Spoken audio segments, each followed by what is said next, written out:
जवाब दिल के बुलावा मौत के देखी के चेहरा जानू चल जाई है लौट के।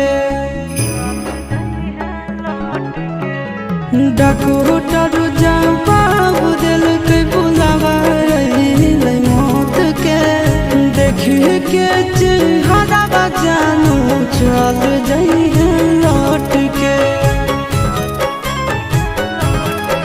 आगे अमन आलम दिला है आशीष नंदन से अवरी विषवा घात कर लगे। आगे सोना यारा हो भरा